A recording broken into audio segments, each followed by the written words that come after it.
Hola, nos alegra mucho que puedas conectarte con nosotros. Esperamos que disfrutes de nuestro contenido y te invitamos a compartirlo a tus amigos y familiares a través de las redes sociales. Y ahora, ponete cómodo para escuchar la palabra que Dios tiene preparada para tu vida.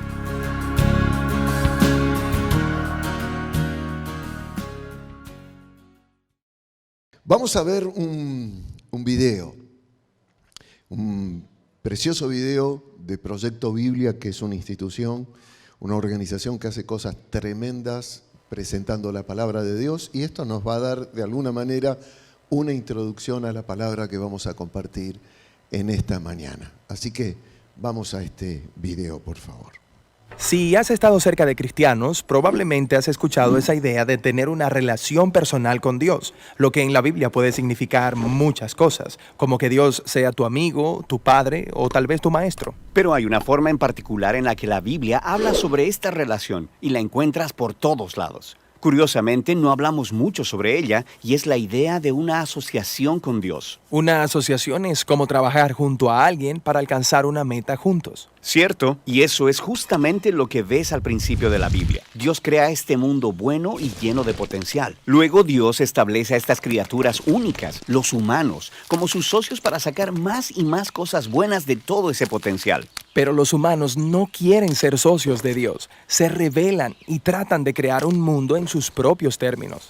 Esta asociación rota es la explicación que da la Biblia sobre por qué estamos atrapados en un mundo de corrupción, de injusticia y de la tragedia de la muerte. No es como si solo uno o dos humanos han abandonado esta relación. En la historia de la Biblia, todos han abandonado la asociación con Dios. Lo que Dios hace es seleccionar un grupo pequeño de personas de entre todas las que hay y hace una nueva asociación con ellos llamada un pacto.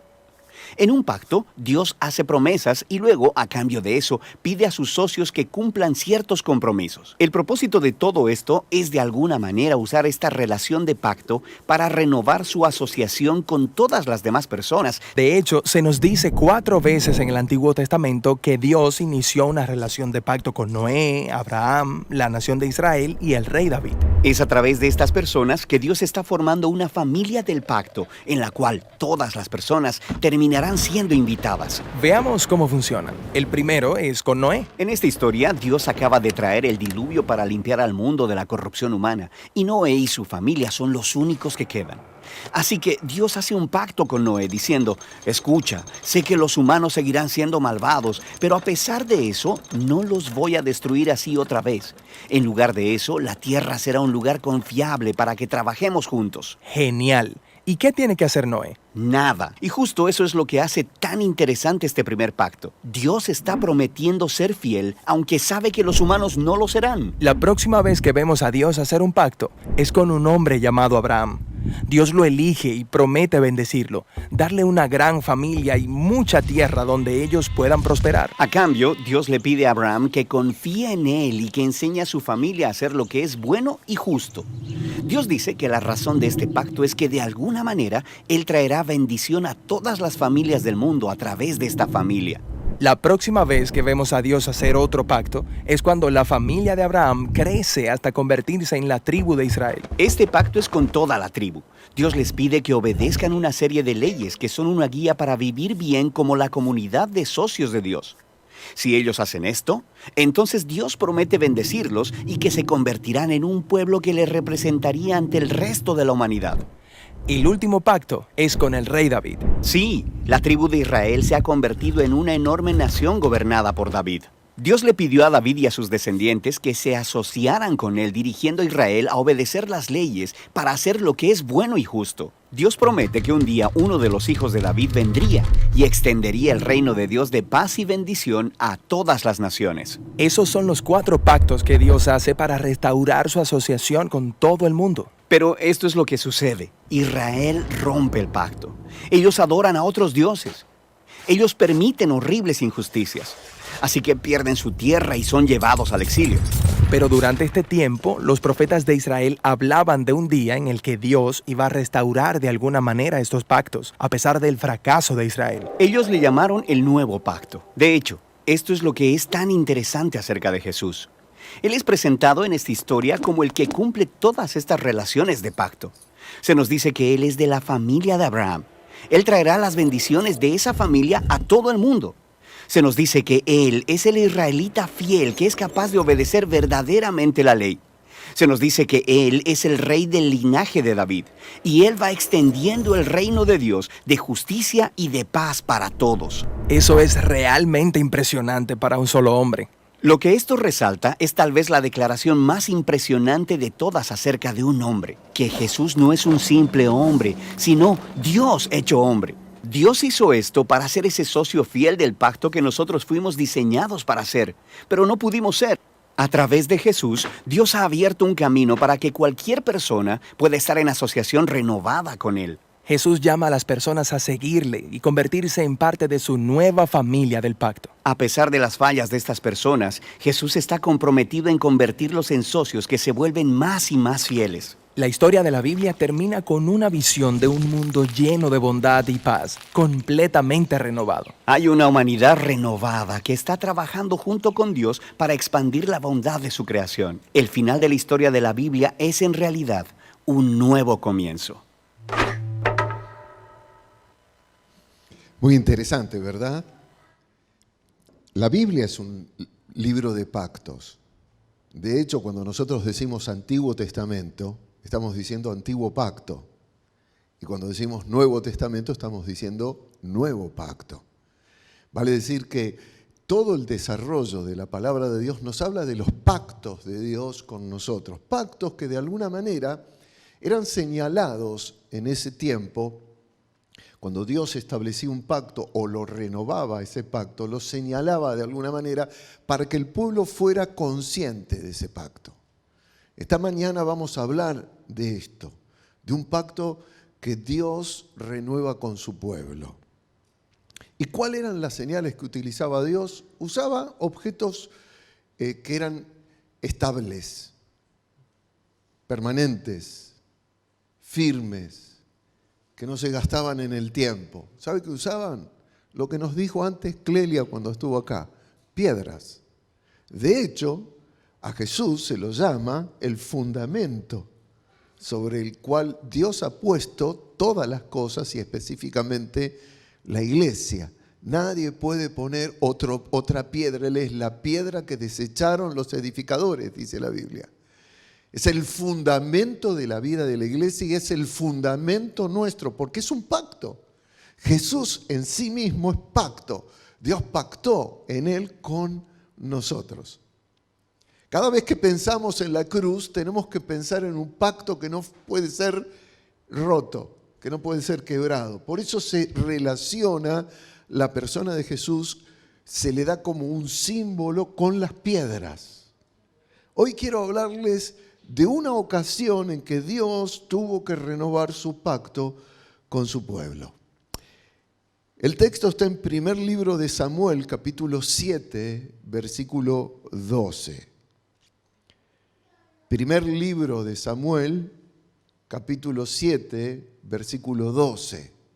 Y este texto dice así: tomó luego Samuel una piedra y la puso entre Mizpa y Sen, y le puso por nombre Ebenezer, diciendo: hasta aquí nos ayudó Jehová.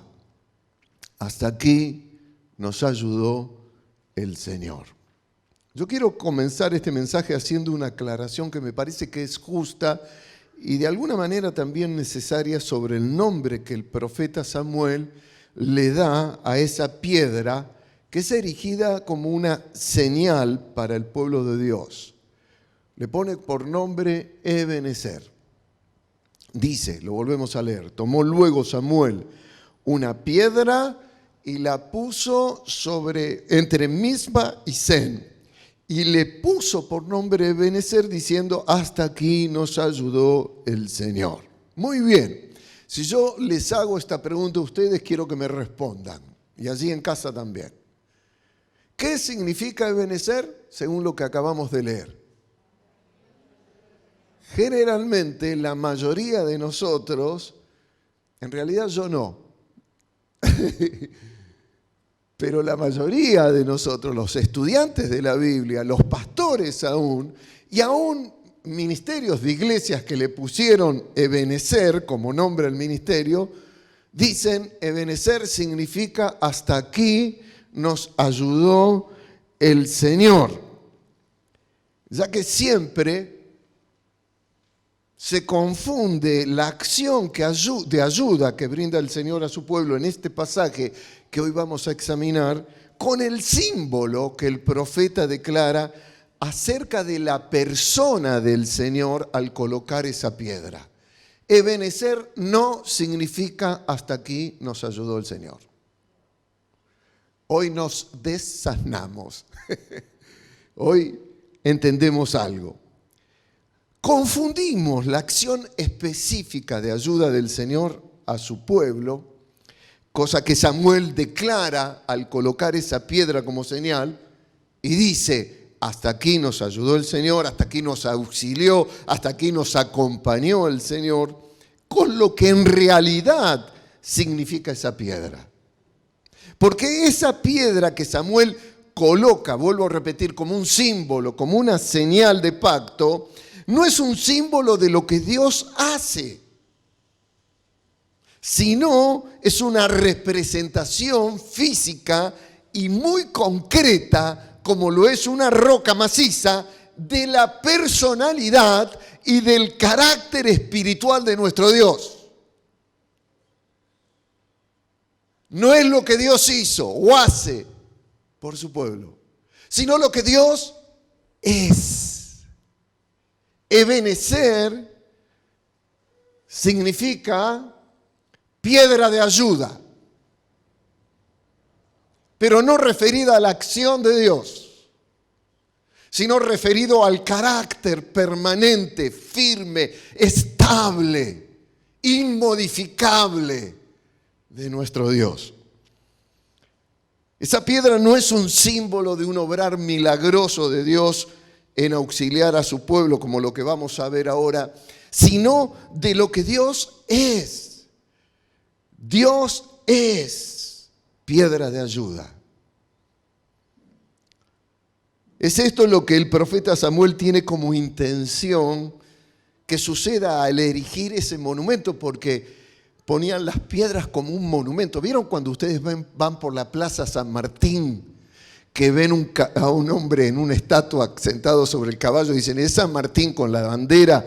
¿Y qué recuerdan? De que él hizo una acción liberadora en nuestra patria.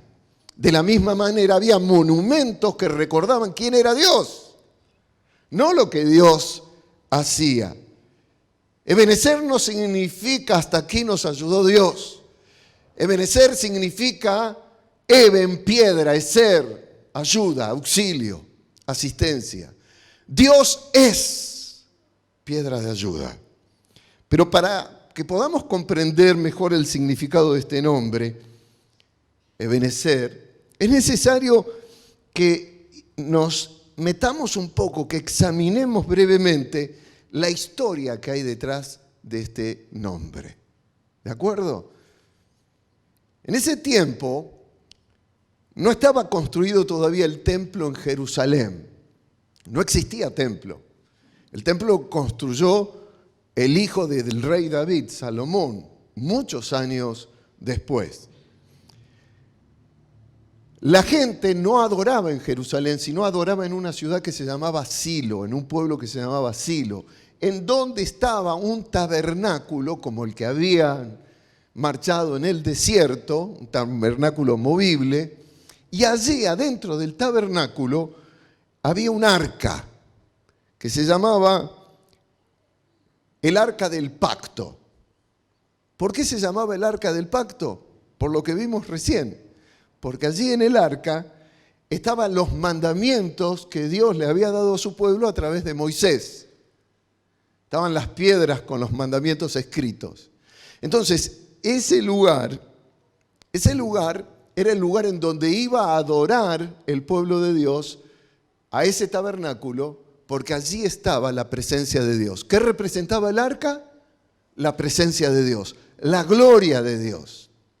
Ahora, en ese tiempo también había llegado a esa región un pueblo que venían, se supone, de origen griego, que habían comenzado a dominar las costas del mar Mediterráneo que rodea la tierra de Israel, que se llamaban filisteos. Ustedes deben haber leído un montón de veces en la Biblia acerca de los filisteos. Goliat, el que vence a David, era un filisteo, era un gigante filisteo.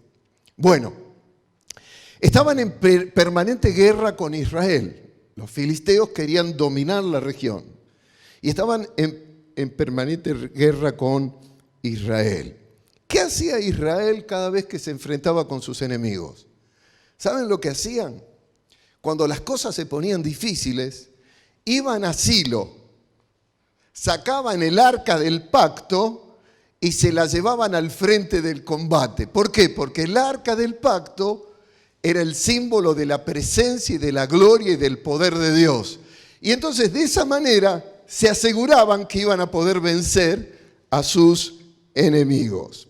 Algo así, quiero que entiendan esto, que acudían a Silo a buscar la presencia de Dios donde estaban los mandamientos de Dios y la gloria de Dios y se la llevaban al frente, como aquel que cuando tiene problemas va y busca a Dios.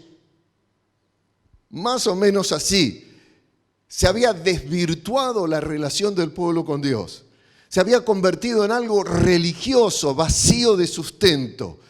Y así como adoraban a Dios porque Él les aseguraba que las cosas le iban a ir bien, adoraban a otros dioses.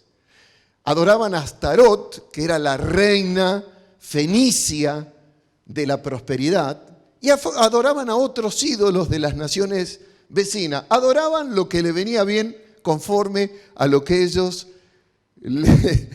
les podía producir algún beneficio, ¿no? Y claro, por eso acudían allí a Silo para llevarse el arca de tal manera que Dios le diera la victoria. La fe del pueblo se había degenerado.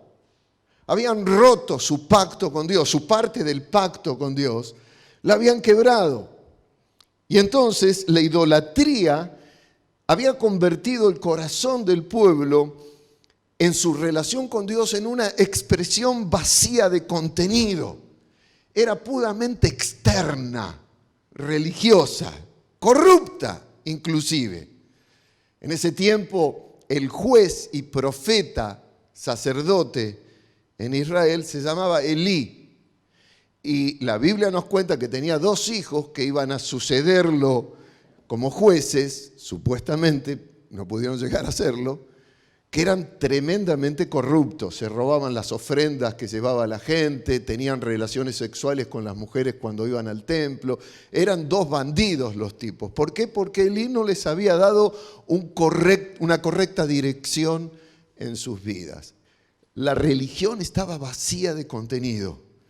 Era todo superficial.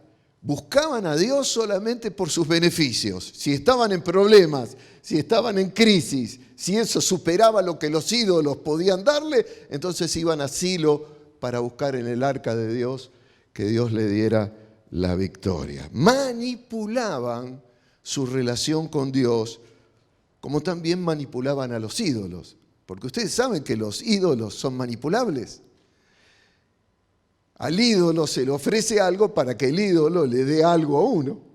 Ese es el centro del ocultismo. Y mucha gente entra en ese ámbito porque quiere recibir algún beneficio. Lo que no sabe es que ese ídolo en realidad es un demonio que después le va a atrapar y le va a comer la vida. Así estaba el pueblo. Un pueblo que había entrado en pacto con Dios. Un pacto de misericordia, de amor. Un pacto de bendición, de prosperidad. Pero habían vaciado su corazón.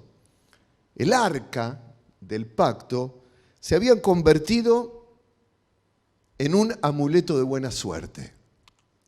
Es como aquel que se cuelga una cruz para que no le pase nada malo.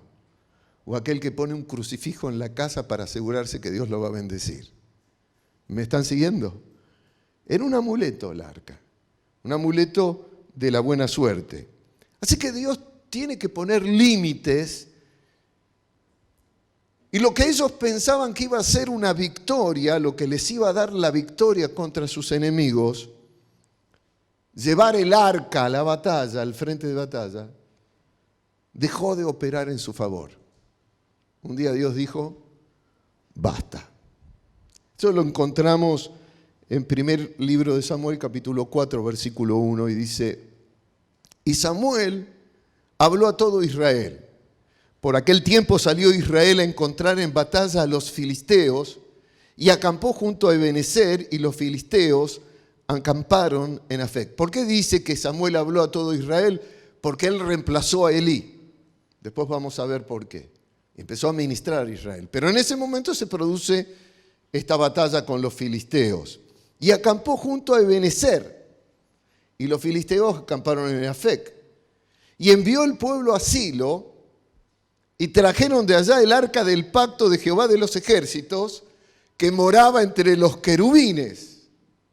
Y los dos hijos de Elí, Ofni y Fines, estaban allí con el arca del pacto de Dios. Estamos con el arca, no nos va a pasar nada, vamos a triunfar, vamos a la batalla, vamos a la victoria. Los enemigos conocían lo que era la presencia gloriosa de Dios en medio de su pueblo.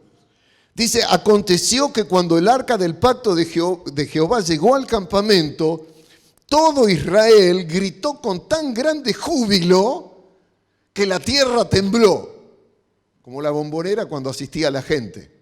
Dice que tiembla la bombonera cuando la hinchada está allí. Dice que gritaron con tan júbilo que la tierra tembló. Cuando los filisteos oyeron la voz de júbilo, dijeron, ¿qué voz de gran júbilo es esta en el campamento de los hebreos? Y supieron que el arca de Jehová había sido traída al campamento. Y los filisteos tuvieron miedo porque decían, ha venido Dios al campamento. Y dijeron, ¡ay de nosotros! Pues antes de ahora no fue así. ¡Ay de nosotros! ¿Quién nos librará de la mano de estos dioses poderosos? Miren lo que decían los enemigos acerca de la presencia de Dios. Estos son los dioses que hirieron a Egipto con toda la plaga en el desierto. Esforzaos, oh filisteos, y sed hombres para que no sirváis a los hebreos como ellos os han servido a vosotros. Sed hombres y pelead. Durante muchos años los filisteos habían dominado sobre la vida del pueblo de Israel, porque el pueblo de Israel había abandonado su relación con Dios. Por eso dicen, para que no sirváis a los hebreos como ellos nos han servido a nosotros. Sed hombres y pelead. Pelearon pues los filisteos e Israel fue vencido. Y huyeron cada cual a sus tiendas y fue hecha una muy grande mortandad, pues cayeron de Israel 30,000 hombres de a pie. Y escuchen esto, y el arca de Dios fue tomada y muertos los dos hijos de Elí, Ofni y Fines. El haber sido capturada el arca de la presencia de Dios fue tan grave para el pueblo de Israel que cuando el anciano sacerdote y juez Elí recibió la noticia de la derrota y la captura del arca, dice el texto bíblico que cayó para atrás y se desnucó y murió.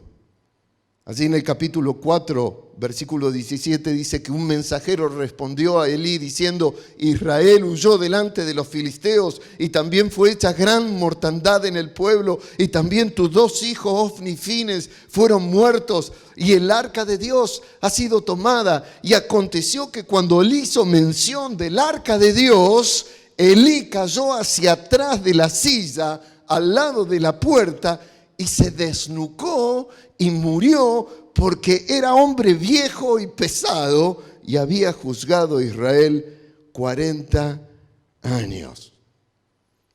Fíjense algo que es un detalle que no debe pasarnos desapercibidos. No cayó para atrás cuando le dijeron que sus dos hijos habían muerto. El golpe lo recibió cuando le dijeron que el arca de Dios, el arca del pacto, había sido tomada por los enemigos del pueblo de Dios. Pero esto no es todo. sino hay un episodio inmediatamente que describe todo lo que iba a comenzar a suceder con Israel. Allí en el versículo 19 dice, y su nuera, la mujer de Fines, que estaba encinta, cercana al alumbramiento, oyendo el rumor que el arca de Dios había sido tomada y muertos su suegro y su marido, se inclinó y dio a luz porque le sobrevinieron sus dolores de repente. Y al tiempo que moría, le decían las que estaban junto a ellas, no tengas temor porque has dado a luz un hijo. Mas ella no respondió ni se dio por entendida. Y escuchen esto, y llamó al niño Icabod, diciendo, traspasada es la gloria de Israel, por haber sido tomada el arca de Dios y por la muerte de su suegro y de su marido. Icabod es una palabra hebrea. Kabod significa peso, sustancia, gloria. Eso es lo que significa Kabod, gloria. Y Kabod significa sin gloria. ¿Qué marcó la vida de Israel en el momento en que el arca del pacto fue llevada por los enemigos de Dios?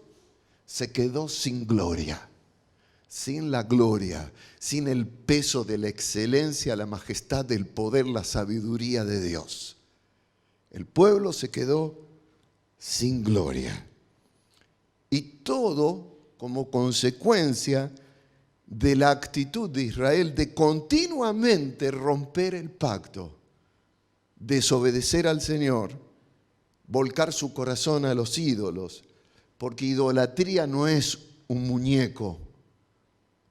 Idolatría es poner a algo antes que a Dios como primero en la vida.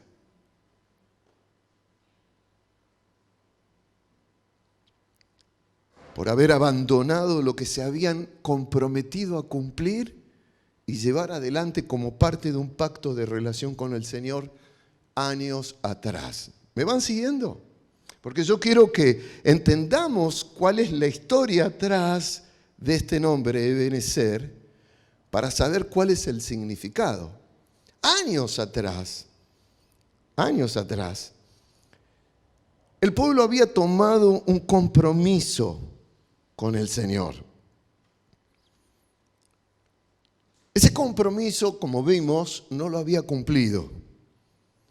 El compromiso que el pueblo había tomado con el Señor, ¿saben con qué se había sellado? Con una piedra. Porque la piedra, ¿qué es? La piedra es una señal de aquello que es estable, inconmovible, duradero, permanente, inmodificable. Ellos habían roto el pacto con Dios. Ese pacto lo habían hecho con Josué. Dice que cuando la mujer murió, dijo esto: traspasada es la gloria de Israel porque ha sido tomada el arca de Dios.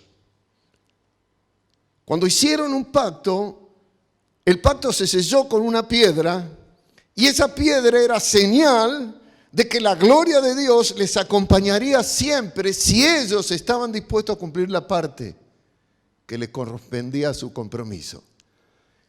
Lo habían hecho ese pacto cuando entraron a la tierra prometida, cuando la conquistaron. El libro de Josué, que es quien guió al pueblo de Israel en la conquista de esa tierra, termina en el capítulo 24 hablándonos de este pacto y de una piedra como señal de él. Allí en el versículo 15 dice que Josué le dijo al pueblo: y si mal os parece servir a Jehová, escogeos hoy a quién sirváis. Si a los dioses a quienes sirvieron vuestros padres cuando estuvieron del otro lado del río, o a los dioses de los amorreos en cuya tierra habitáis. Pero yo y mi casa, lo conocemos de memoria esta palabra, ¿no? Yo y mi casa serviremos al Señor. Vale decir que Josué les dio a elegir. ¿Quieren participar de este pacto? ¿Quieren tomar este compromiso? ¿Están dispuestos a llevarlo adelante? Elijan si van a servir a los dioses de este mundo, de los amorreos, o van a servir al Señor, quien los guió y les ha permitido conquistar esta tierra. Y toma una decisión, Josué dice, yo y mi casa serviremos al Señor siempre. El pueblo entonces dijo a Josué, no, sino que al Señor serviremos.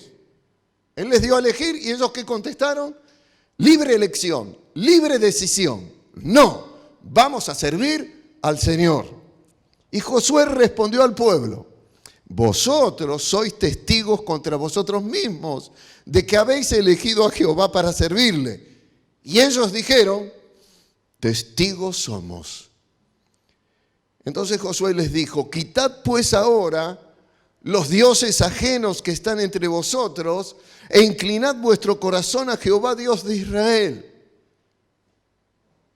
Y el pueblo respondió a Josué, a Jehová nuestro Dios serviremos y a su voz obedeceremos. Fíjense cuántas veces los confrontó con su decisión, una libre decisión. Entonces Josué hizo pacto con el pueblo el mismo día y le dio estatutos y leyes en Siquem. Y escribió Josué estas palabras en el libro de la ley de Dios y tomando una gran piedra, la levantó allí debajo de la encina que estaba junto al santuario del Señor. Una señal. Y dijo Josué a todo el pueblo, he aquí esta piedra nos servirá de testigo. Y miren qué interesante lo que dice Josué acá. Porque ella ha oído todas las palabras que el Señor nos ha hablado. Será pues testigo contra vosotros para que no mintáis contra vuestro Dios. Una piedra que es una señal, es un testigo de un compromiso que el pueblo había tomado de servir al Señor, de honrar sus mandamientos, de llevar una vida que justamente expresara la gloria de Dios que habitaba en esa arca. Repito esto, el compromiso que toman delante de Dios fue sellado usando una piedra como señal recordatoria. ¿Qué eran las piedras? Representaban figuradamente algo firme, seguro, estable y permanente. Algo firme, seguro, estable y permanente. Es muy interesante lo que Josué le dice aquí al pueblo. Repito esto. Esta piedra ha oído todas las palabras que el Señor nos ha hablado. Una piedra que oye. Curioso, ¿no? Sin embargo, al pasar el tiempo, y volviendo ahora al tiempo cuando perdieron el arca de Dios, el arca del pacto, el pueblo ya se había olvidado de su compromiso. Lo que era firme, seguro, estable y permanente pasó a la historia. Se olvidaron de que esa piedra era una señal, testigo de un compromiso que habían tomado. Y dejando las leyes que Dios les había dado, que estaban en esa arca de la presencia de Dios, se volvieron en su corazón en adoración a lo que es vano, a lo que no permanece, a lo que no es estable, a lo que no es seguro.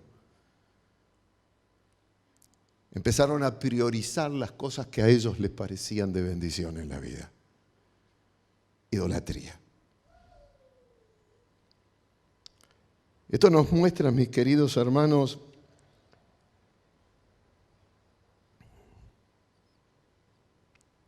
que nuestros compromisos con el Señor no son palabras que se las lleva el viento. Alguien que diga amén. Nuestros compromisos con el Señor no son palabras que se las lleva el viento. Las palabras permanecen. Permanecen espiritualmente de alguna manera, afectando nuestras vidas, ya sea positiva o negativamente. Casi diría como que nuestras palabras en compromiso, en pacto con el Señor, reclaman en el mundo espiritual bendición o maldición. Pero eso será para otro mensaje, no voy a hablar de eso hoy. Una de las constantes recomendaciones de la palabra de Dios es que no tomemos a la ligera nuestras palabras ofrecidas al Señor. En el Salmo capítulo 22, versículo 25, dice el salmista: de ti será mi alabanza en la gran congregación, mis votos pagaré delante de los que te temen. Vale decir, dentro del pueblo, cuando yo tomo un compromiso como parte de ese pueblo, debo llevar adelante el voto que le hice al Señor.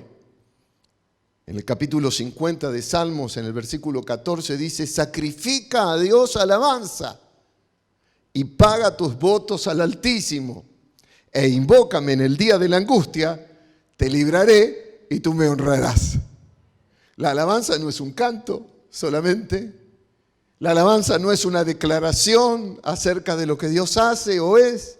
La alabanza es llevar adelante una vida que ha tomado un compromiso, un voto, un pacto con Dios.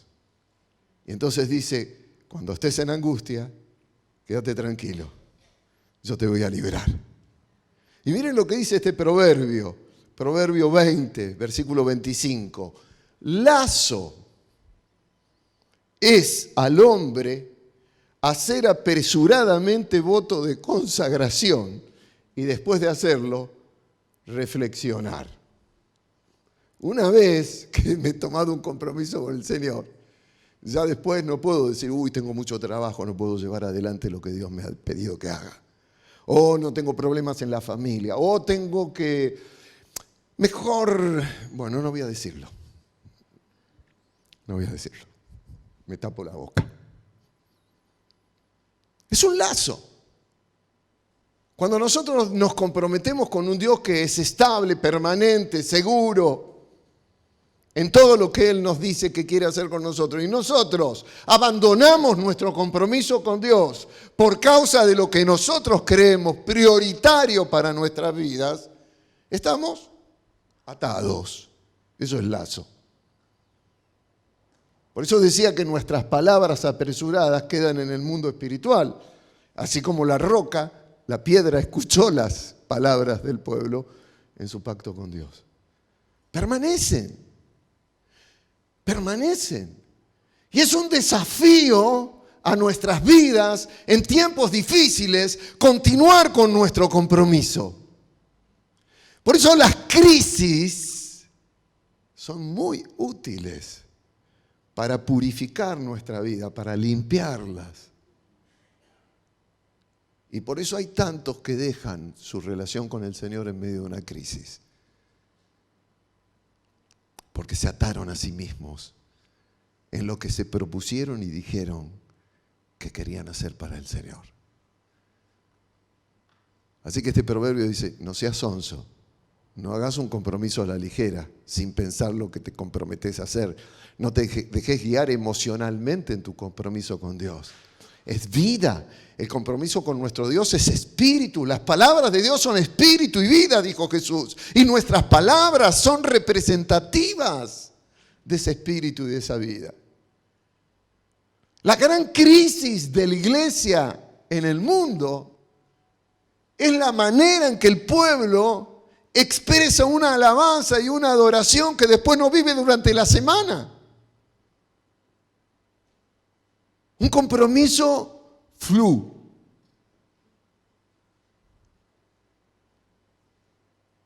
Y en medio de las pandemias somos llamados a mantener ese compromiso. De ser la iglesia de Cristo, que se sostiene, se mantiene, se levanta en este mundo dando testimonio de que ha hecho un pacto con un Dios glorioso. ¡Aleluya! Es por esta falluteada, permítanme decirlo así, permanente de ese pueblo, Que Dios permitió que Israel fuera vencido, despojado del arca que aseguraba la gloria de la presencia de Dios que iba a ser continua con ellos. Ese cofre que era el arca revestido de oro, la madera representa al hombre, algo no durable. El oro representa lo eterno. Dios cubre lo que no es durable con su eternidad. Y ahí estaban los mandamientos.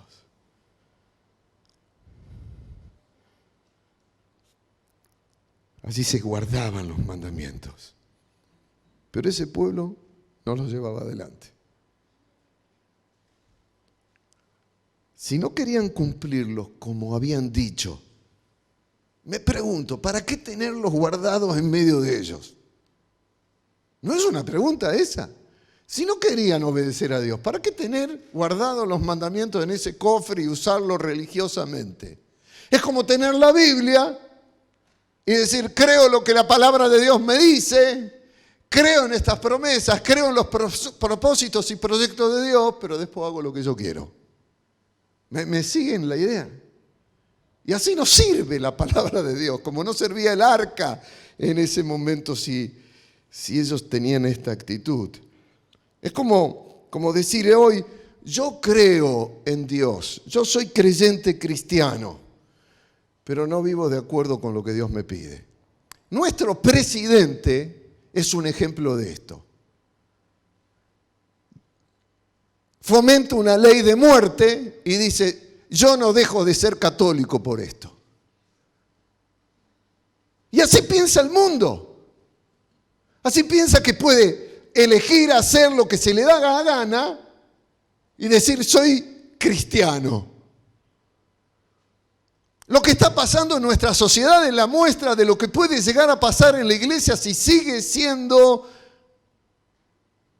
guiada en los caminos de un mundo que dice creer en Dios, pero hace lo que se le da la gana. Y lo digo con total autoridad de esto. Presidente, ojalá me escuchara. Cuando usted dice que es católico, cristiano, pero hace votar una ley de muerte, eso trae contaminación, corrupción a su presidencia y a sus funciones y al país que usted administra.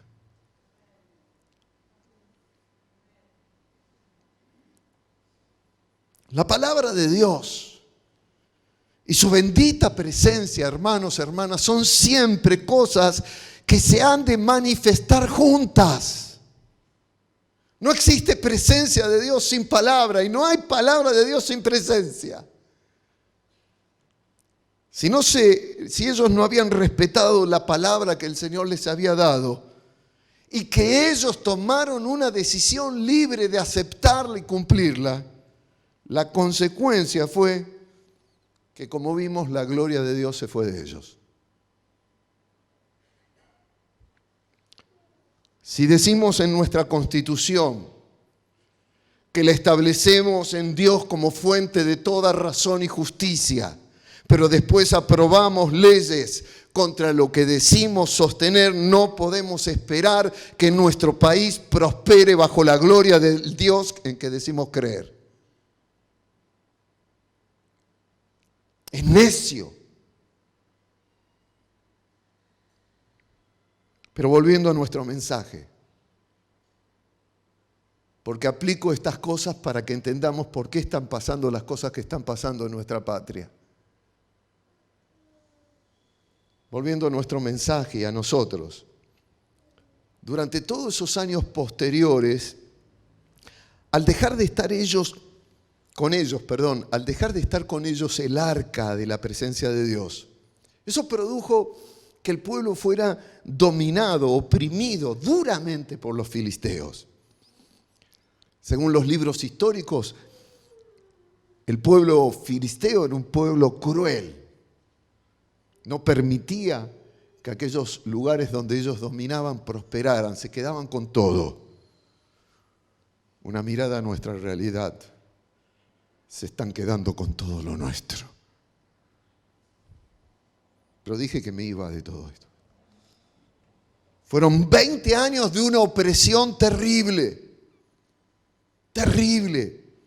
Sin embargo, quiero aclarar que en cuanto al arca, Dios mismo se encargó, mediante tremendos y asombrosos castigos a los filisteos, que la devolvieran. La llevaron al templo de su Dios. La pusieron allí debajo de su Dios, Ergón. Al otro día fueron y la estatua se había caído. La volvieron a levantar, la estatua de su Dios, de su ídolo.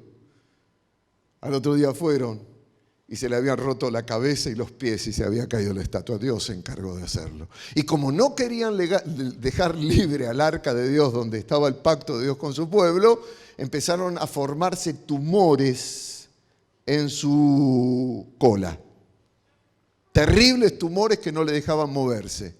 Entonces dijeron, esto es de Dios. ¿Y saben qué hicieron? 7 meses soportaron el arca y después dijeron, la devolvemos. La metieron en un carro con unas vacas y fue por kilómetros solo, que es milagroso, las vacas llevando el arca del pacto de nuevo a la zona de Israel. El capítulo 6, versículo 21 dice, y enviaron mensajeros a los habitantes de Kiriat Jearim, diciendo, los filisteos han devuelto el arca de Jehová, descended pues y llevadla vosotros. Vinieron pues los de Kiriat Jearim y llevaron el arca de Jehová y la pusieron en casa de Abinadab, situada en el collado, y santificaron a Eleazar, su hijo, para que guardase el arca de Jehová.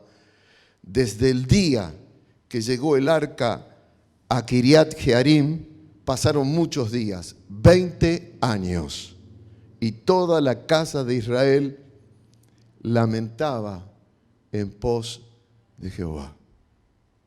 20 años. Pero lo que me quedo es en esto.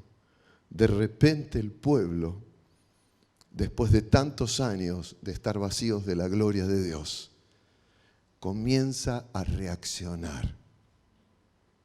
Y dice que lamentaron en pos de Jehová. Esta expresión nos habla de que el pueblo comenzó a darse cuenta de que necesitaba una renovación espiritual y que necesitaba retomar la presencia de Dios en medio de ellos. Todo Israel se dio cuenta de su tremendo error y comenzó a experimentar un sentir y un deseo profundo de que el Señor volviera a ser el centro de sus vidas. Leamos por favor en la nueva versión internacional este mismo texto. El arca permaneció en Kiriat Jearim durante mucho tiempo. Pasaron 20 años y todo el pueblo de Israel buscaba con ansiedad al Señor.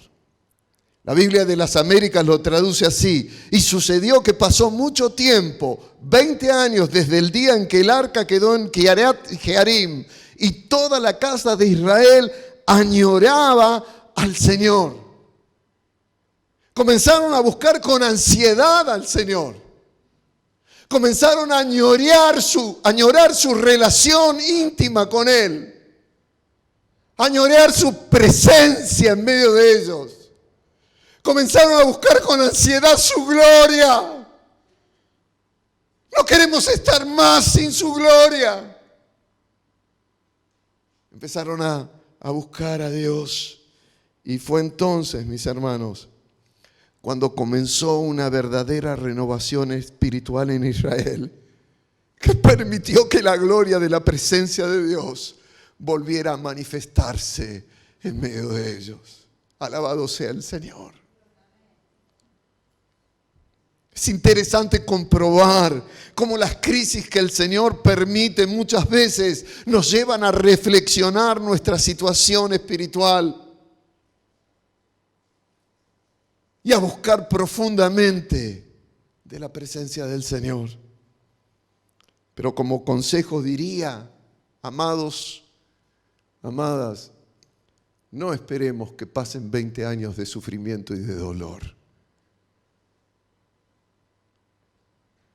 La iglesia de Cristo en este tiempo necesita una renovación espiritual. añorar la gloria de Dios. Buscar con ansiedad la presencia del Señor en sus vidas. Y es allí cuando la respuesta a este renovado sentir del pueblo por su presencia, que el profeta Samuel, que como les dije antes había reemplazado ahora a Elí, llama al pueblo a tener un genuino arrepentimiento. Porque escuchen, no hay presencia sin arrepentimiento, sin reconocer. No podemos esperar una renovación espiritual en nuestra vida. Dice el texto en el versículo 3 del capítulo 7, habló Samuel a toda la casa de Israel diciendo: si de todo vuestro corazón os volvéis al Señor, quitad los dioses ajenos y a Astarot de entre vosotros y preparad vuestro corazón al Señor. Y solo a Él servid y os librará de la mano de los filisteos. Entonces los hijos de Israel quitaron los Baales y Astarot y sirvieron solo a Jehová. Y Samuel dijo: reunid a todo Israel en Mizpa y yo oraré por vosotros a Jehová. Arrepentimiento y oración, clamor, búsqueda de Dios. Y se reunieron en Mizpa y sacaron agua y la derramaron delante del Señor. Y ayunaron aquel día y dijeron allí: contra el Señor hemos pecado. Y juzgó Samuel a los hijos de Israel en Mizpa. Allí los ministró. Allí los redirigió a los propósitos de Dios. Arrepentimiento, oración, ayuno, búsqueda de Dios, redirección en la palabra y en los propósitos de Dios. Renovación espiritual.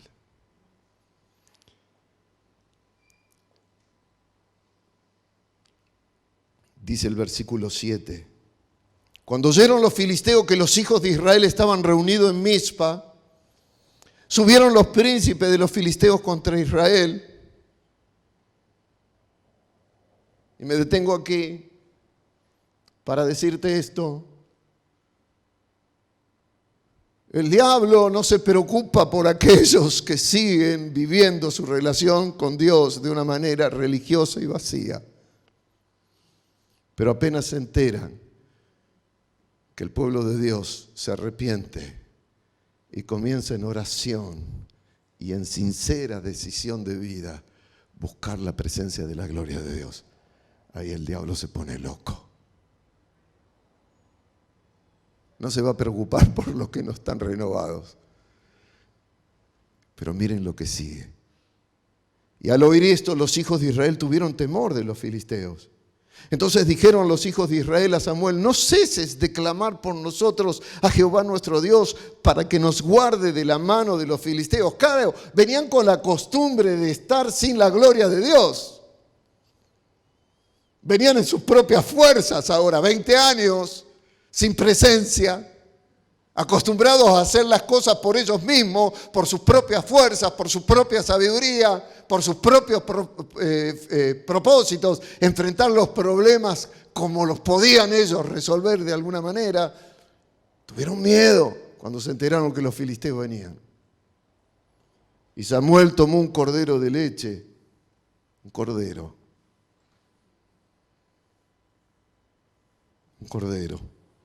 y lo sacrificó entero en holocausto al Señor. Bendito sea el nombre del Cordero de Dios, de Jesucristo. Y clamó Samuel a Jehová por Israel, y el Señor le oyó. Y escuchen, y aconteció que mientras Samuel sacrificaba el holocausto, los filisteos llegaron para pelear con los hijos de Israel.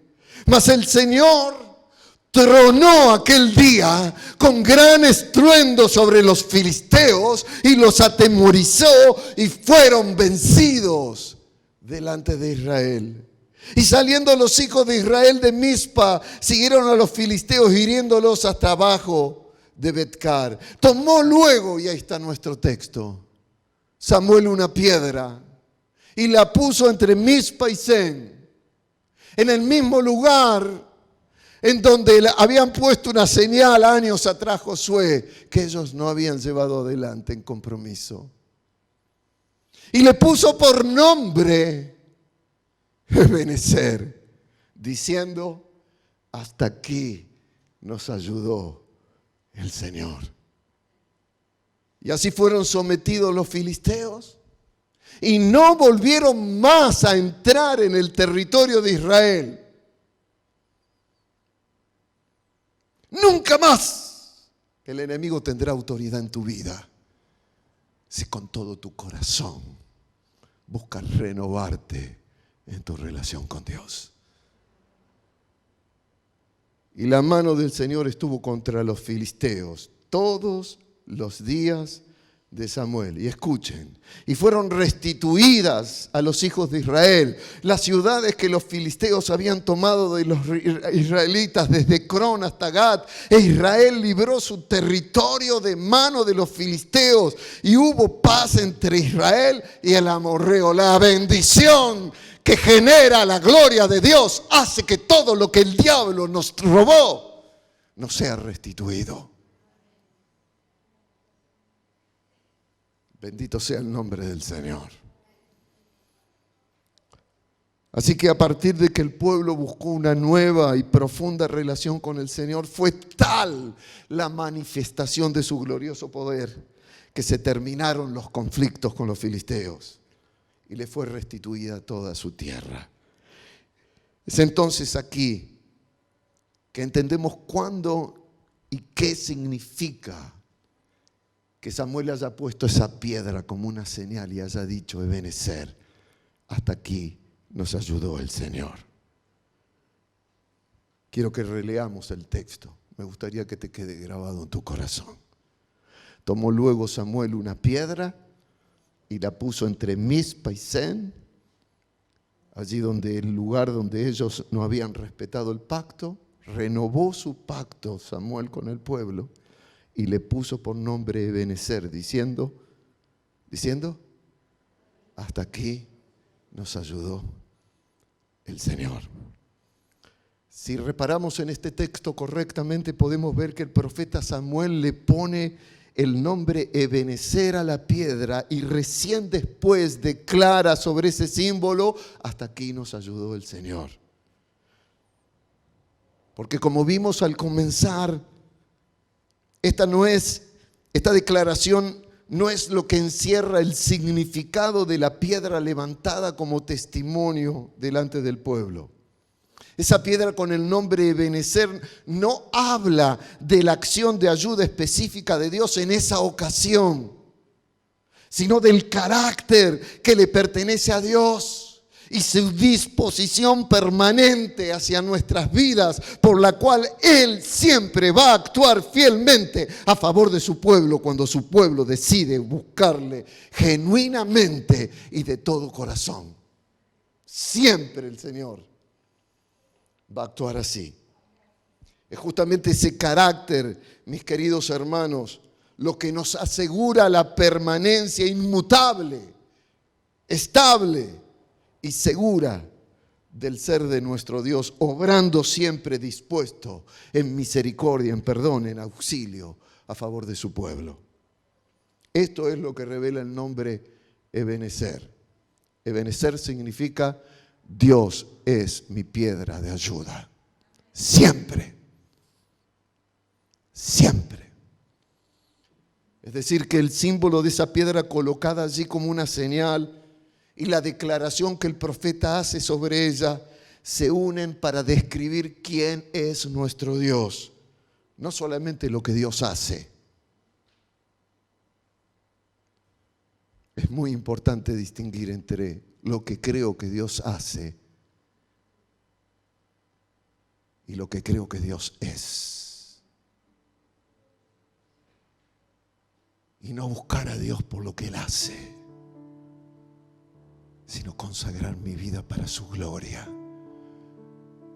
porque reconozco su eterno carácter estable, permanente, de fidelidad, misericordia, amor, perdón y gracia hacia mi vida, dispuesto siempre a renovar su pacto conmigo cuando le busco, añoreando su presencia con todo mi corazón.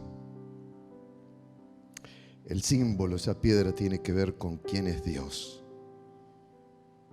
Él es piedra de ayuda.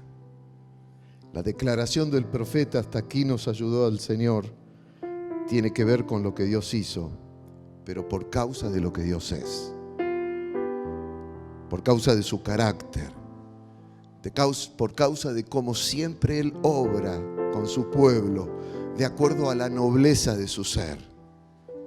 Cuando le abrimos un genuino espacio para bendecir nuestra vida. No sé cómo estará tu vida espiritual. Solamente tú lo puedes reconocer. Yo no puedo saberlo. Lo que sí puedo decirte en esta mañana, y a ustedes, mis queridos hermanos allí en casa, es que si volvés humillado, arrepentido, en clamor, en búsqueda sincera de su presencia, siempre vas a encontrar de parte de Él una piedra de ayuda, una respuesta de bendición, de gracia, de liberación, de sanidad, de prosperidad, de progreso, de abundancia. Tronó el Señor y los filisteos tuvieron tal miedo que salieron corriendo. Y el pueblo los despojó de todo lo que ellos les habían quitado. 20 años estuvieron sin disfrutar la gloria del Señor.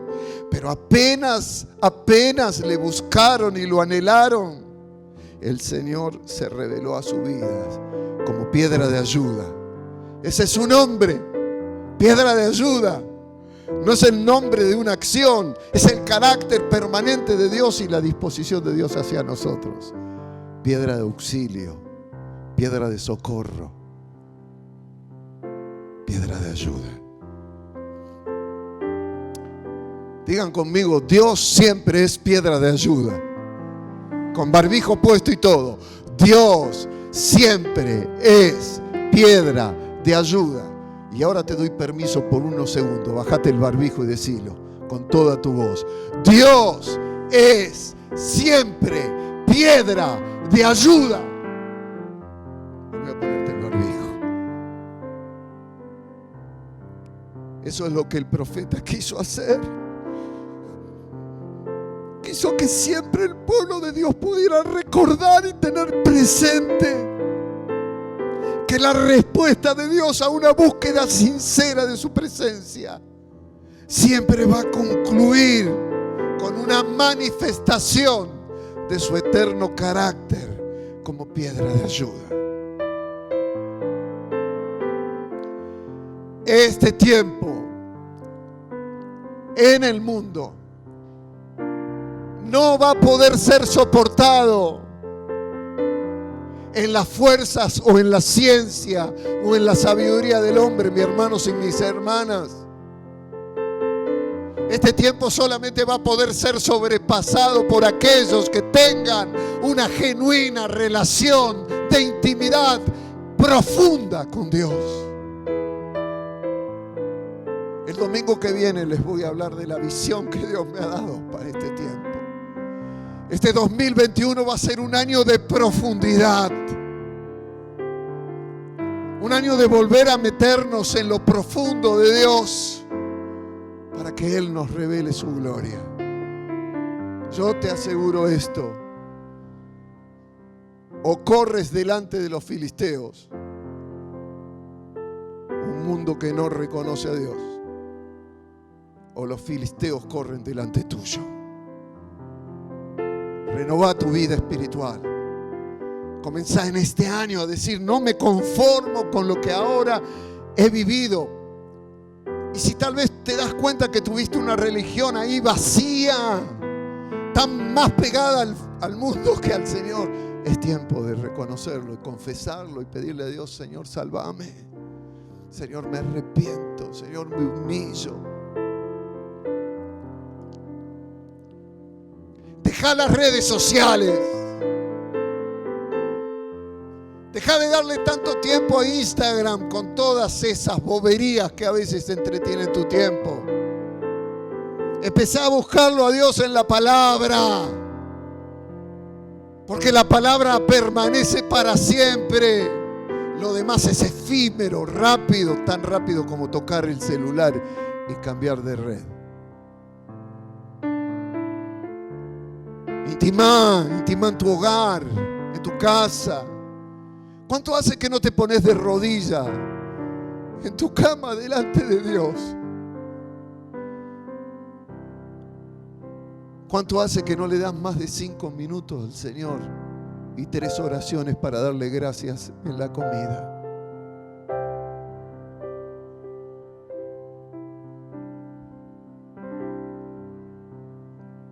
Y hasta algunos se cansan de venir a adorar a Dios.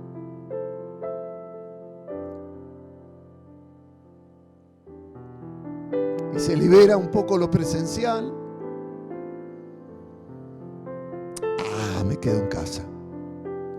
En pantuflas es mejor, y cierto.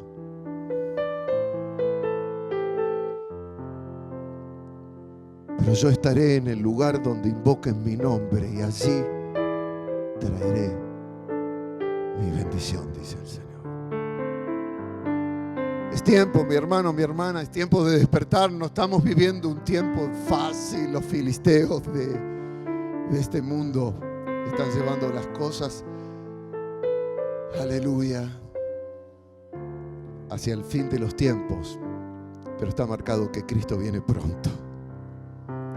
Y el Evangelio de Cristo será predicado por una iglesia renovada espiritualmente.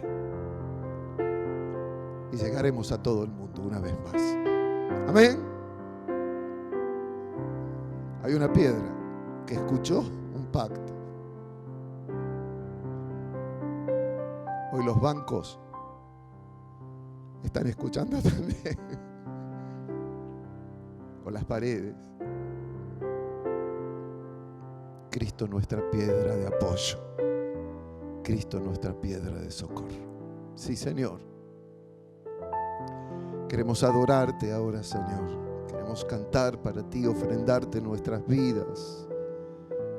Queremos reconocer, Señor, que no hay otra salida, Señor, que humillarnos a buscar lo que añoramos con todo nuestro corazón, que es tu presencia renovada en nuestra vida. Bendice este año, Señor, en la vida de cada uno de aquellos que formamos parte de esta comunidad, de esta iglesia. Acércate a aquellos que están recibiendo esta transmisión, Señor, y hazles saber que estás interesado, muy interesado, en que los filisteos corran de temor delante de ellos y no al revés. Que querés cambiar el sentido de lo que está pasando en muchas vidas, Señor. Padre, que esta crisis que estamos viviendo nos lleve, Señor, como iglesia, no solamente aquí, sino a todo tu pueblo en el mundo, a reconocer, Señor, que es un tiempo en que tú nos estás pidiendo esta renovación. Y hay una piedra, Señor, que tú pusiste, que es tu Hijo Jesús, quien fue quebrado por nosotros y por nuestros pecados en esa cruz. Invocamos, Señor, ese sacrificio y lo que nos ofreces a través de ese sacrificio, Señor, en tu gracia, en tu misericordia, en tu bendición. Invocamos la sangre derramada en esa cruz y decidimos, Señor, edificar nuestras vidas sobre el fundamento que tú has puesto, sobre tu Hijo, nuestro Salvador, sobre tus proyectos declarados en tu palabra. Sí, Señor. Te pido que ores allí. No hay mejor asistente que nuestra piedra de ayuda, el Espíritu Santo. Te pido que ores y le digas: Señor, quiero volver a ponerme de acuerdo contigo, quiero Quiero comenzar un año con una expectativa diferente, Señor. No mirar lo que miran, los que no te conocen. Yo quiero añorar aquello que es tuyo, tu presencia, Señor. Te añoro a ti. Con ansiedad quiero buscarte, Señor. Renueva mi corazón. Mientras adoras al Señor, pedíselo. Dios es estable, permanente, firme, seguro. Él está escuchando.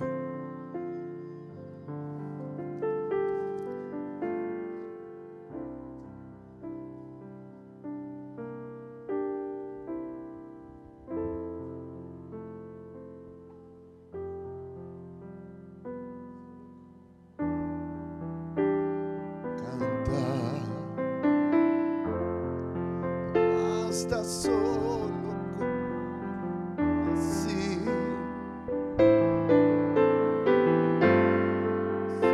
suficiente, Solo con querer hacer es necesario morir.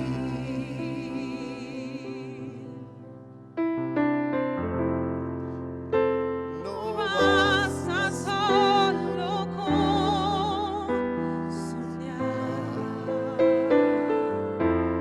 No basta solo con decir.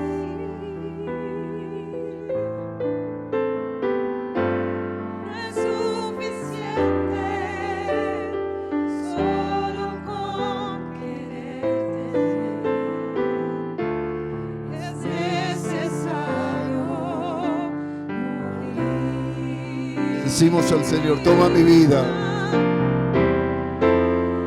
Dame tu vida, esa clase de vida que sabes dar.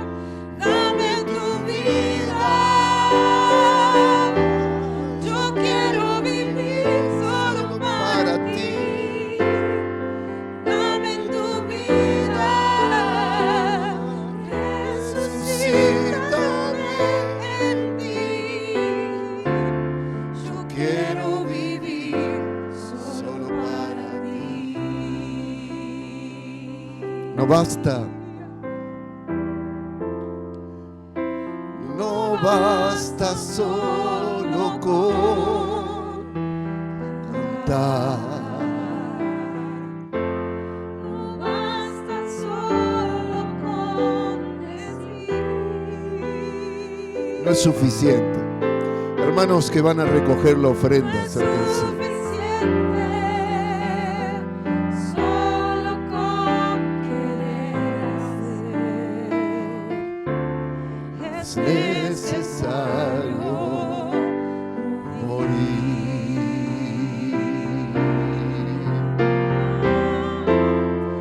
Dame tu vida, esa clase de vida que sabes dar. Dame tu vida, yo quiero vivir solo para ti. Dame tu vida, resucítame en ti. Yo quiero vivir solo para ti.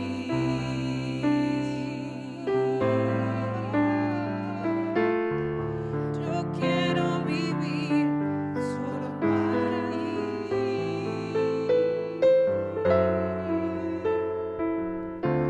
Yo quiero vivir solo para ti.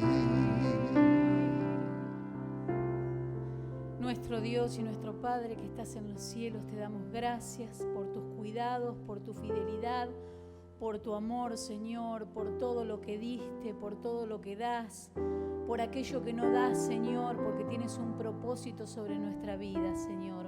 Bendice estas ofrendas que están dadas de todo corazón, Señor, ofreciéndote nuestras vidas, Señor. Te damos gracias por todo, Padre. Bendícelas, Señor, en el nombre de Cristo Jesús. Amén. Amén. Amén.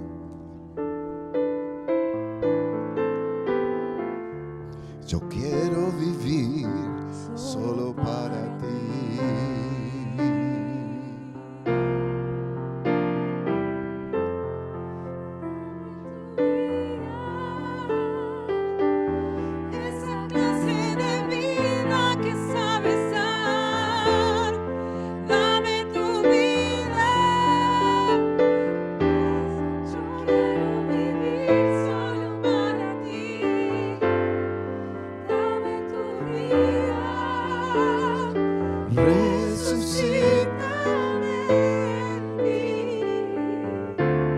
Yo quiero vivir solo para ti. Él es piedra de ayuda.